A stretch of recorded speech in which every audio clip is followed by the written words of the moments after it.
السلام علیکم تماشاگران محترم. ما امروز با همراه شما اوید موضوع معادله‌های نشاندهندگی صحبت میکنیم.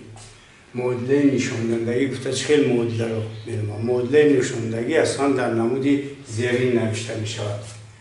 نمود عمومی معادله نشاندهندگی در نمود زیرین است. ax برابر b که در اینجا a و b عددها x نامعلوم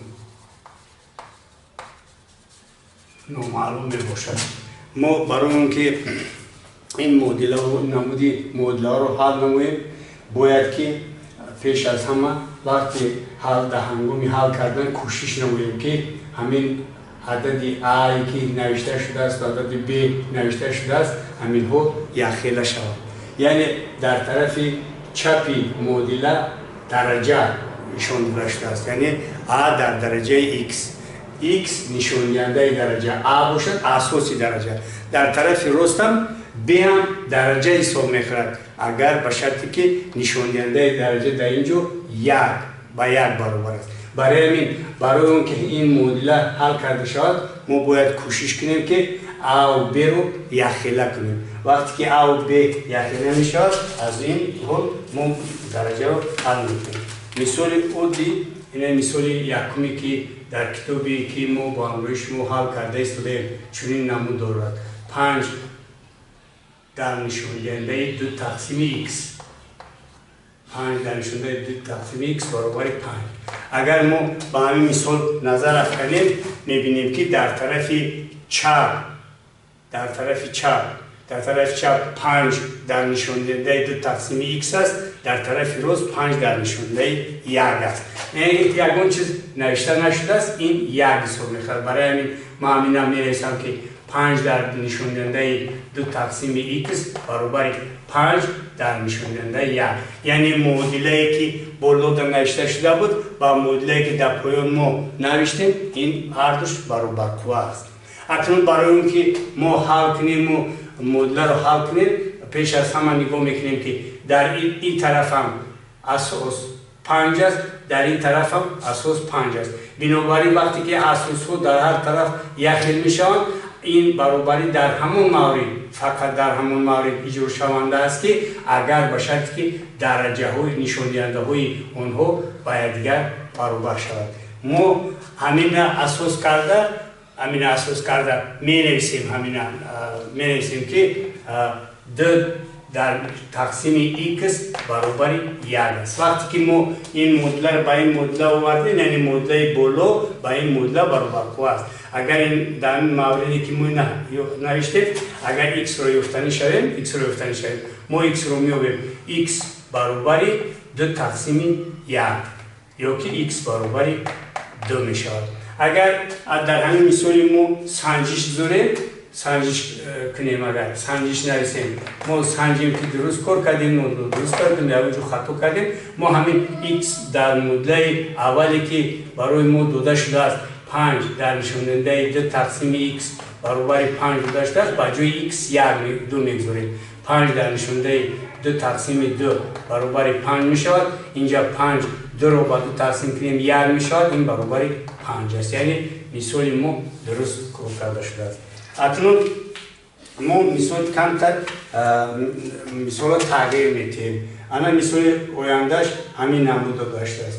2 در نشان دهنده 7 تقسیم x پلس 1 7 تقسیم x پلس 1 برابر است با 32. اکنون در این مورد نگاه کنیم اگر در این مثال ما در این طرف 2 است در طرف چپ در طرف راست 32 است. همین 32 رو ما میتونیم که 2 با اساس 2 نویسیم یعنی در نمود درجه می نویسیم.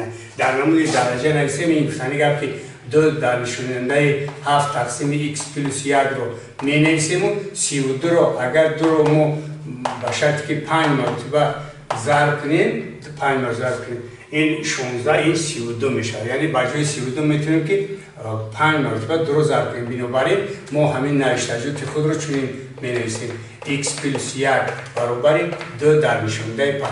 اکنون وقتی که ما این نمود را نوشتیم نگاه کنیم اساس‌های هر طرف یک شده شده، یعنی اساس‌ها هر دوشان دارد. بنابراین باید که هر دو نشان دهنده باید که برابر شود. در این مورد این برابری ما درست شده میتونه. بنابراین ما همین می‌نویسیم 7 تقسیم x plus 1 برابر 5 میشه.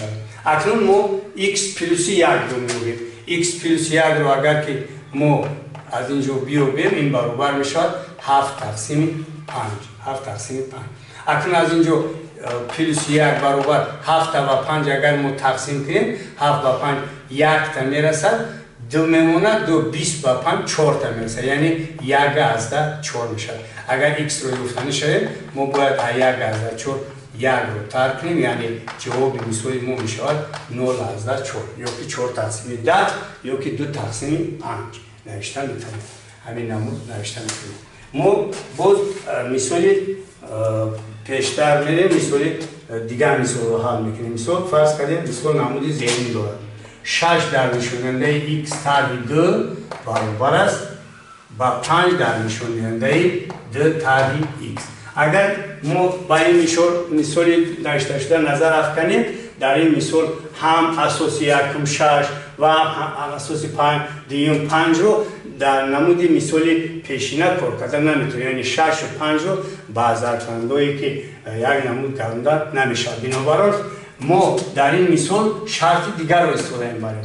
برای اینکه شرط استفاده بریم اگر بس که 6 در نشاننده x تری 2 می باشد، ما همین درجه را با 2 درجه تقسیم می‌کنیم. یکمش می نویسیم 6 در درجه x ضربی 6 در درجه اینجا مینوس 2 رو لغو می‌کنیم برابر اینجا 5 در درجه نشاننده 2 رو می نویسیم ضربی 5 در نشاننده مینوس x، یعنی همین نوشتجاتی ما که در اینجا نوشتیم با نوشتجات بالا برابر قوت، یعنی ما همین فقط 6 رو در نشاننده x نوشتیم ضربی 6 در نشاننده مینوس 2. اگر با جای مینوس 2 پلوس 2 میشه، ما اینجا پلوس می نوشتیم. و در طرف راست باشد 5 رو در نشاننده 2 نوشتیم ضرب کردیم با 5 در نشاننده مینوس x. برای اون که درجه های منفی مثبت شود ما در این نمود می نویسیم 6 در درجه x می نویسیم، 6 در درجه مینوس 2 رو زیر این می نویسیم 6 در درجه 2، یعنی مثبت شد نشان دهنده. برابر در اینجا 5 در درجه 2 رو می نویسیم و 5 در درجه x رو مثبت بکنیم، 5 در درجه x مثبت میشه. اکنون با جای x ما در همون مثال بودگیمون کدام یک عددی را که نگذاریم مدل ما حل شونده. اگر 0 هم باشد x 0 هم باشد ما از 0 2 را ترک کنیم 0 میموند، عدد در نشاننده نولی با واحد برابر است. اینجا هم همین برای همین در اینجا دیگه سوهای معینی یا اون چیز دیگر جستجو کردن در کار است و یک عباره ما میتونیم که هر طرفی مدل داشته رو با یک نمود بدیم. اکنون این در نمودی کسری است. من در نمودی اصیلی ضرب میارم. برای با نمودی اصیلی ضرب آوردن مخرج دادن نکن. اگه شما نگاه کنید در این طرف 6 در کوادرات است، در این طرف 5 در درجه x است. من اگر همین هر طرف یعنی مدل رو با 6 در درجه 2 ضرب 5 در درجه x اگر ضرب کنم نمودی زیرین اصیل میشه. 6 در درجه x تقسیم 6 در کوادرات ضربی 6 در کوادرات ضربی 5 در درجه x برابر 5 در درجه 2 تقسیم 5 در درجه x ضربی 6 در کوادرات ضربی 5 در درجه x. اگر این نمود را نویسیم اینجا 6 در کوادرات با 6 در کوادرات یکسر میشود، 5 در درجه x با 5 در درجه x یکسر میشود، باقی مانده میموند در این طرف 6 در درجه x 5 در درجه x برابر اینجا میموند 5 در درجه 2 ضرب 6 در درجه 2.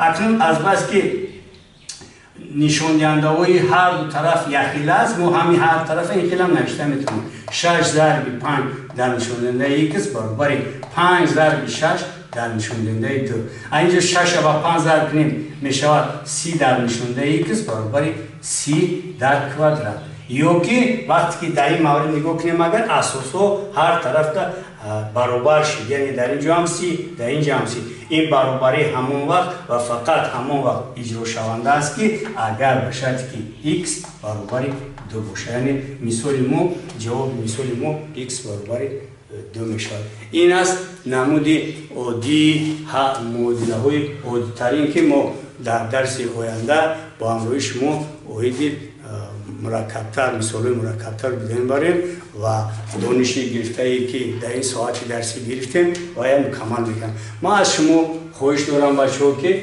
شما از همین نمودی مثال هایی که من در تخته سیم نوشتم برای که شما آینده در مثال های دشوارتر رو حل کرده توانید کوشش کنید که از هر یک نمودی نوشتگی من مثال های از کتاب بودگی مثال ها را گرفته مستقلانه حل کنید، بعد با کوشش کنید که درس های آینده با مثال های مشکل تر بگید.